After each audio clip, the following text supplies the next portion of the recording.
this time of the year, the autumn, night comes very quickly. I mean, tonight it's, well, this afternoon, it's 4 o'clock already, and sunsets at 4:30. And I want to get up to there, the Turnham Rock, which is where I was before, and I forgot my tent poles. Now I've got my tent poles this time, but it's likely that I'm going to have to start walking in the dark very soon. Hiya Walk Watchers, and welcome back to another one of our videos. This time, what happens when the light fades too soon? Stay with us for the journey, it should be fun.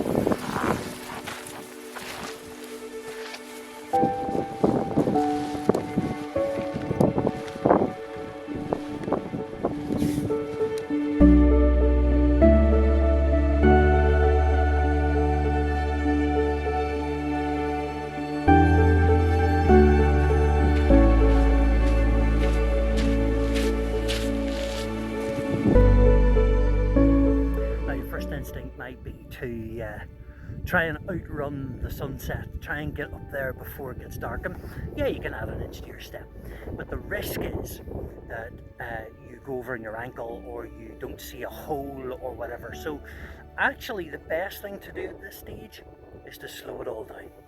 Take a deep breath, layer up.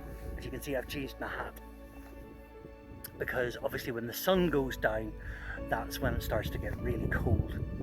And take a moment to work out your route. So I know the route, I can see the route still at the minute in this last light.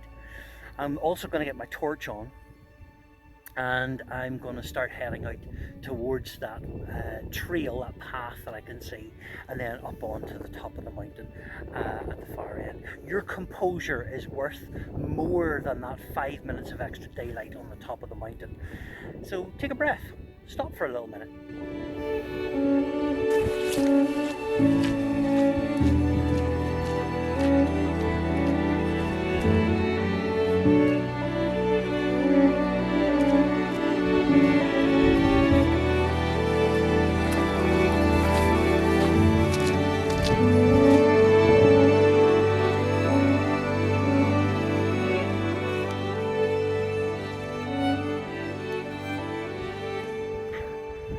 Okay, let's talk light.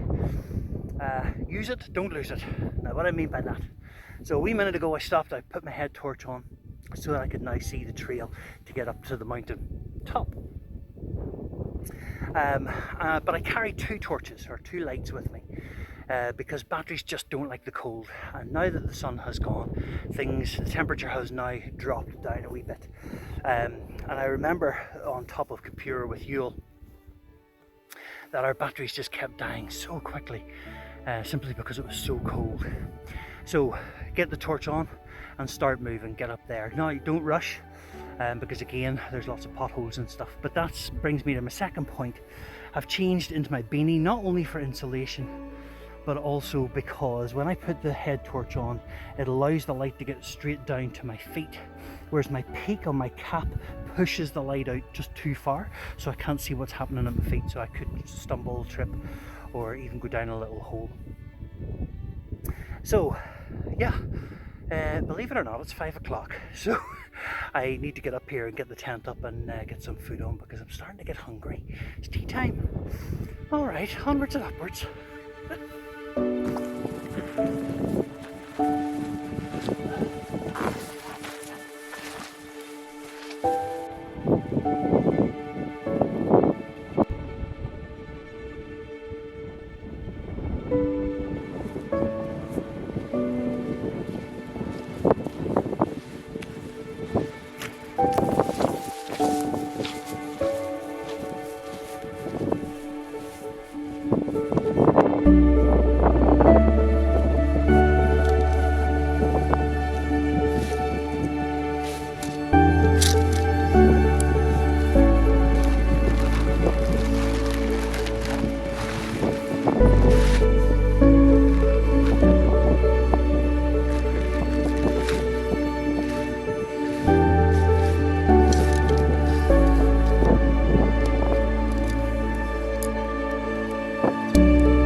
So now the tent is up.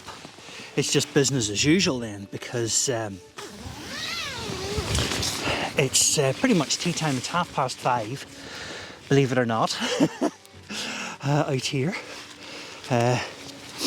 Nice walk up, pretty straightforward. Turnham Rock is pretty straightforward, so it was a good opportunity to show how to walk in the dark and that kind of stuff. The final, or one of the next things I would say to bear in mind is walk by features, not by faith. There are things along the trail that you will have identified from either the map that you're using, or maybe it's a route that you've walked before, like me here in Turnham Rock. So I knew that there was a rock face that I was coming up to. I knew that there was a little space, a little rock L that I had my tea at before. And I knew that this little hollow was here, only around the corner from that. So there were features that I was waiting for along the trail. So I wasn't sort of blindly moving forward and hoping that I would find the things, but they were there along the trail because I had marked that out beforehand. So yeah, walk by features, not by faith. Right, tea time. Starving now. Chicken and noodle soup tonight, and some granary bread. Nothing fancy, but nice and heartsome.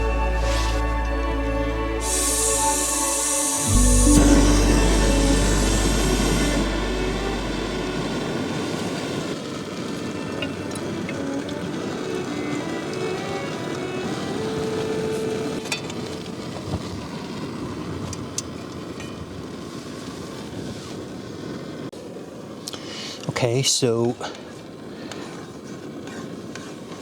soup's on. A little soup's on. Little French joke there. Pot holder. Not only is the soup on, but so is the rain.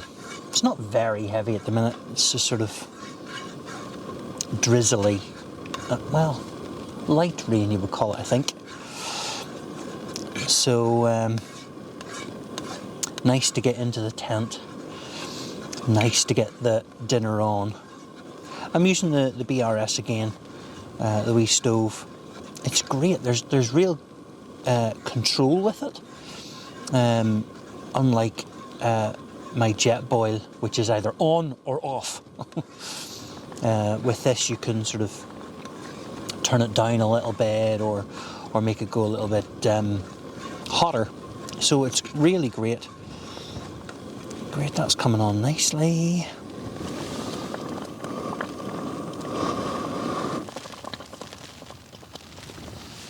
I'm really looking forward to this because it started to get a bit cold.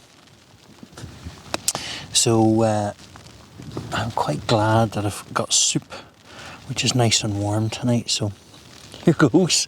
This is Heinz chicken and noodle. It's really simple. And some granary bread.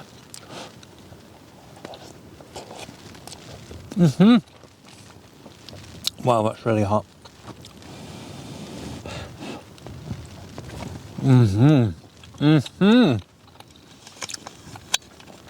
Oh yeah. That's good. You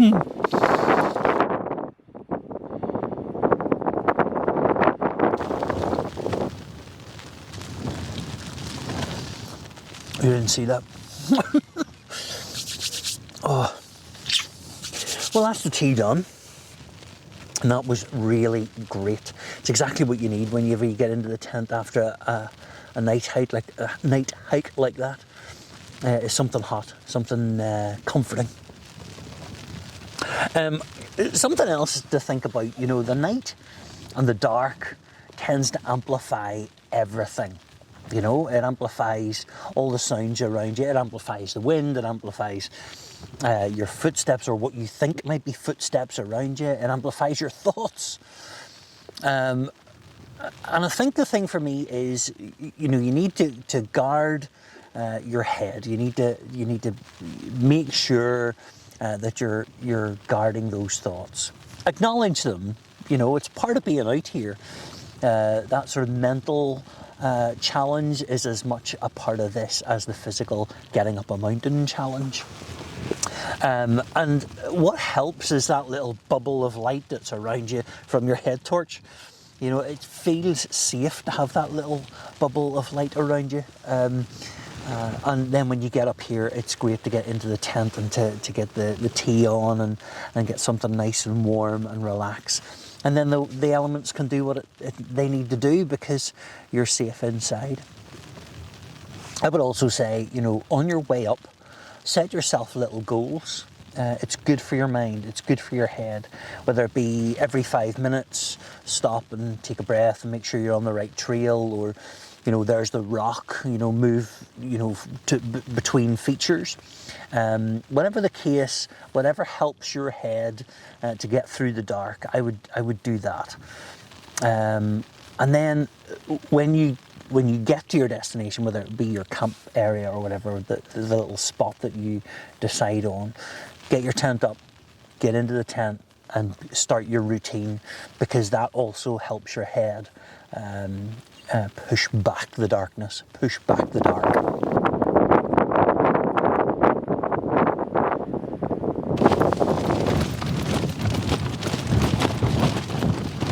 Well, it looks like those 25-mile-an-hour winds come in. There's a little bit of rain in it as well. It's 3 a.m. and this is what I've woken up to, or what has wakened me.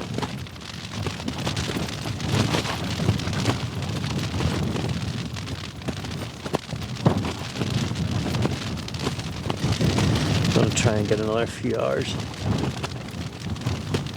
Oh. Oh. See how that goes. Good night, everybody. Well, I managed to get to sleep again, but this is what I've woken up to because my alarm's just gone off.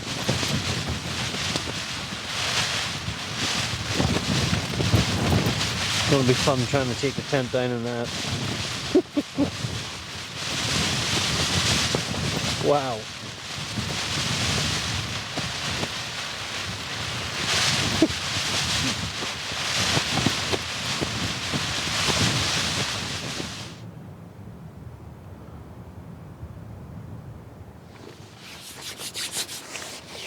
Oh, well, after what was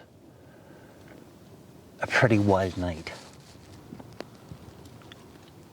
it's now a really beautiful morning. It's 8 o'clock, which is technically sunrise. Although there's no sunrise because the clouds are down really low. They're touching the top of Eagle. So you can't see any of the mountains really that are bigger than that. So all the high Mournes are all gone. But it's dry and the wind has calmed way down. But it's lovely. So, yeah, I got back to sleep last night again, which was great, and got another few hours sleep, which was fantastic. So I feel really quite refreshed this morning. Because I honestly didn't think I would get much sleep last night in the middle of that wind. When it was windy and rainy, I thought, this is it. I'm going to be awake now for the rest of this. But I didn't. I fell asleep again. And I woke this morning at about, well, I woke with my alarm, and then my alarm sort of passed, and I fell asleep again. And then I woke up about half an hour ago. So yeah, it's a beautiful morning. It's a really great morning. I'm going to get breakfast. Coffee and porridge, the usual.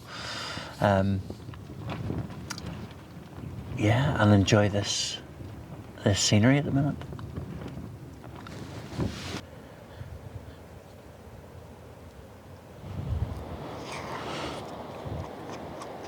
Everything is rather squelchy this morning. That wee patch of ground that I'm camped on, even pressing down on the AeroPress this morning. A little puddle of water created around the around the cup. Yeah, it's all the ground is sodden after all that rain last night. Oh, porridge.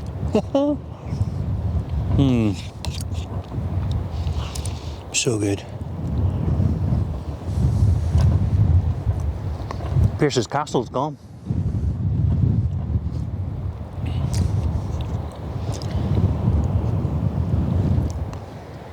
That cloud's getting really low now. I can hear the river down below. I mean, it's really going. With all that rain, it must have just filled the rivers and it's going really fast. But this cloud is now just rolling in and filling in the valleys. Not going to get much of a view for very long, I wouldn't have thought. It's a great morning though. Great morning.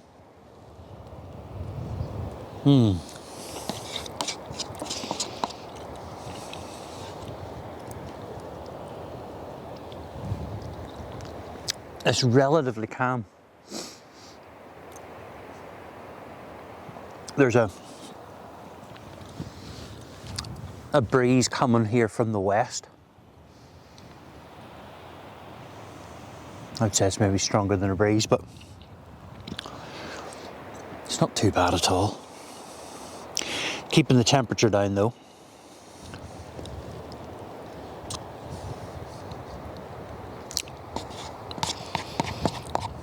Wow, porridge didn't last long.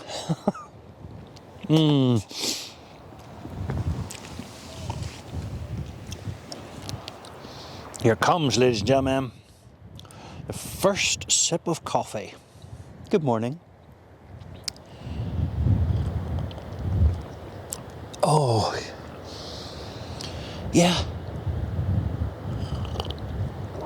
Oh, that's it. That's brilliant.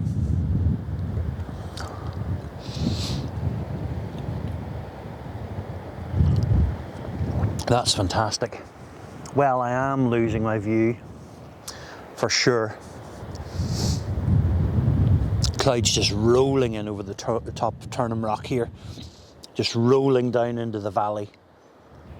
Eagle's pretty much gone, and I can still see the outline of Slieve Moor. But hen has completely gone, cock is completely gone, pigeon's still there.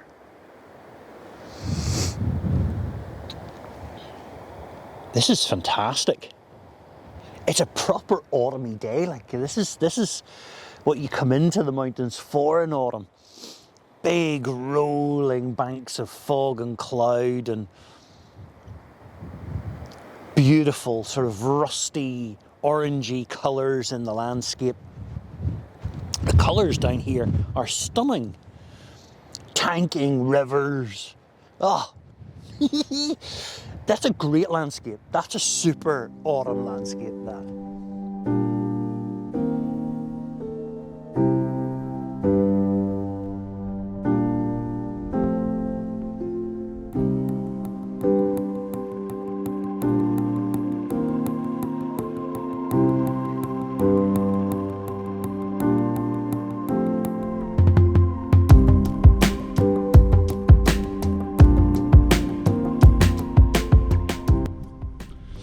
Right, all set for the trail again then.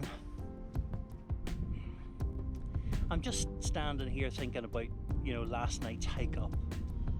And night hiking just reminds us that hiking doesn't have to end when the sun goes down. It just changes it. It just changes the tempo. So long as we stay lit, stay calm, stay aware, stay safe. The darkness and night hiking can give us more than it takes away. It's a real confidence boost. It's an excitement that's different to ordinary hiking. So long as you stay safe and stay aware. Well look, I'm going to finish the video here, so thank you so much for clicking on today, and if you stayed this long, thank you so much. Perhaps you would subscribe, click the little button down in the corner, and click the little notification bell to stay aware of all that's going on here at Walk Watchers. And of course, day or night, why don't you get your boots on, go outside and go exploring, and I'll see you again on the next one. Bye.